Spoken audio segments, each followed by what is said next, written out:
Quarterback on the mesh. So the way I teach it is the first read is always going to be the high read. If it's four-step corner, we're going to, and to back that up a step, our cues will take a quick three-step drop, either traditional step crossover set, or I call it the Romo drop. Some will call it the Brady drop, or they're shuffling out. And I believe that drop, guys, came into it from the NFL because of how NFL DBs are reading the quarterbacks drops with the traditional three. So we do the Romo drop because depending on where we're at on the field with the mesh, but we're going to read the high first always. That's what I tell them. Now we will run and we change this up, or we'll run it high read to the right and or to the left on the same play with mesh, and that's how I simplified it for a high school read.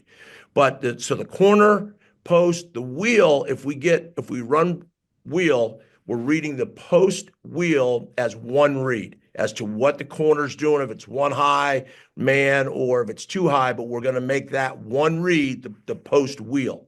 The second read, this is a Lincoln Riley. I'm not smart enough to figure this out on my own, so watching a lot of Lincoln Riley's tapes, if you make this Playside Mesh, regardless of which side you're running the mesh on, the second read, your quarterbacks, even your young guys, even if you have to go with a backup, they know, Coach, I'm reading high. What is it? It's Playside Mesh. So when we do the drill and we run our mesh drill, all five quarterbacks should be yelling high, Playside Mesh, OTB, backside mesh. And backside flat, depending on what play how we're running it out of what formation. The third read for us is always the OTB, the over the ball, which is the 12 hook. I believe this is, you go back to it and look how the NFL, and I think Chip Kelly is the one that truly came up with that, or at least really has patented that really well. And that was something new that when I first put this in, we never ran an OTB, but it's been very good. And you'll see a clip here. We miss a 4th and 7. I put it on here because you got to hit them.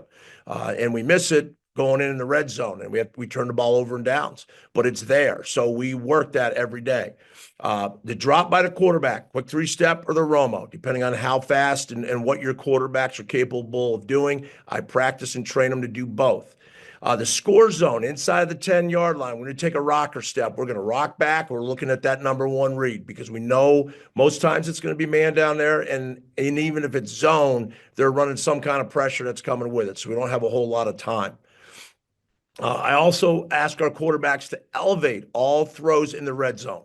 And unless it's at that front pylon and it's a different type of route, but I want to be able to get out of there with a K with either a kick for the extra point or a kick for a field goal. And so we're going to elevate the post. It's either caught high on the back or it's dropped so defensive linemen don't get their hands on it. And the same with the corner read and all the deep balls that we throw, which I'll talk about in the next hour. So our mesh drill. You can see on the tape or on the screen here, we have 5 quarterbacks. You can number them either from left to right or right to left. So what I will do is I'll put our starter where number 5 is, and he will go down and tell them the very first time what their reads are. So this can be done 2 different ways. So the first day, if this was today, Saturday, and I was teaching a whole new team, so we're going to put in zone drill on the mesh on the goal line or in the middle field, but typically we go down to the goal line, put this anywhere from the 3 back to the 10, sometimes even all the way back to the 12. I'll call score zone from the 10-yard line in. So the number 5 knows he's going to say hi. He's going to tell 4. You got second read Playside Mesh. He'll go 3. You have OTB. Then he'll go to the next quarterback and he'll say you have backside mesh. And he could go to the first quarterback there if we were running the flat route, and he'd say you have 5. So you can change this up either way. And the reason why it shows 1, 2, or 4 there, 3, 2 on the other side, and actually that should be 2 or 4 as well. So the quarterback, if we want to run it to the right, he's that first guy, the ball is out. All 5 football throws should come out in order of number 5 has the first ball, his is out. Number 4, it's second throw, but he's gonna read that high, then he's gonna hit 2. Number 3 is gonna read high, he's gonna read 2. He's gonna come back to the OTB 3. The number 2 quarterback on here is gonna go 1, 2 to 3. He's going to hit 4. And if we didn't run the rail route here by the number 1, he would hit the back on the shoot or to check down over by the numbers. You can flip that, and number 1 could run the rail route. So he's reading 1 as high. Playside Mesh is always the second read. And again, that's what I like to do with high school guys. So the second read right there is going to be the Y coming over on the mesh. Third read, it's OTB. Fourth read, he's going back, and he would have the backside mesh. And then at that point, the fifth read, it wouldn't be the same because of the corner. So if we had that, but we would still have number 5 throw the high ball. Just as if we're going right, number 1, we just work on the rail. When we teach the rail for the F-back, as soon as he clears a line of scrimmage, regardless of what the coverage is, he has to snap that ball, his head back to the quarterback to get in the quarterback's eyes, because we want that ball to come out. If he's getting pressure and they're running edge pressure there, I don't want to have a wide open rail route and he never sees the quarterback. So we drill that hard in practice. Our running back coach takes our guys off to the side, does a warm-up drill as part of running the rail route. And I think that's very helpful for timing. Okay, so here it is on the man. So now we're on Sunday. And if we were running a camp this weekend, today we did everything zone. Tomorrow we're working all man. So on the man, we widen our split by the Z. He has the 5-step post. You can see by the drawing, his landmark, it will be on that pylon, on that hash mark. So that number 5 quarterback is reading high. The number 4, he's reading high to that mesh. Now this is where the receivers that are running the mesh, now it's man, their eyes are looking right where it has to be. If I go back to zone, the 2 mesh route runners, they're not looking at the quarterback once they establish it's zone until they post up. That's when they'll give the quarterback their eyes. And again, I think that really, really helps the read progression for both the receivers, because I tell them, if you're going to look and it's zone, you're going to get blown up and put in the hospital if you keep running, a flat defender's waiting for you. So it's really important. We also put up the 5 big heavy bags in the end zone, and I'll have our coaches try to knock into the guys as they're doing their crossing routes, because that's what the realistic of what's going to happen when they run it in the game.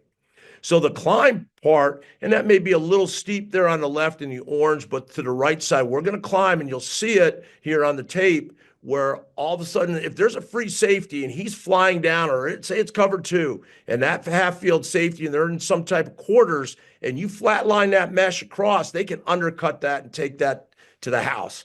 But if you turn that angle up, you go with the pylon rule, it takes away that angle, and it's really a nice deal. And we've hit some big explosive plays over the years just on the climb. So do we work climb? Yes, we work it every day through. One point about the OTB, if the quarterback scrambles and the OTB has to go back, we always tell the OTB to go in the direction back from where he runs it. So in this case here, it's the X running the OTB. He's going to head back towards his side. If we ran it at a trips left and somehow we had, however it's coming in, guys, it's going to work back that way. So if the quarterback's in trouble, both the OTB route runner and the quarterback knows what direction that they're looking to go here. Okay, two back, double rail route, same thing. 1, 2, 3 in the middle. So if you're looking right, and if your quarterback is right-handed, he feels really comfortable, you like the hands on the H-back, so we'll go 1, 2, 3. No, coach, we got a better shot. Their best corners on the defensive left, so we want to throw it to our F-back on the other side. We'll do the same. We'll look 1 to the rail, 2 to the play side mesh, 3 to the OTB. Again, it simplifies things so much, because I don't know how many of you guys hit the 5th read ever. I've only ever had that in 18 years, I think twice. And so that's why I like the 3-read progression for our quarterbacks.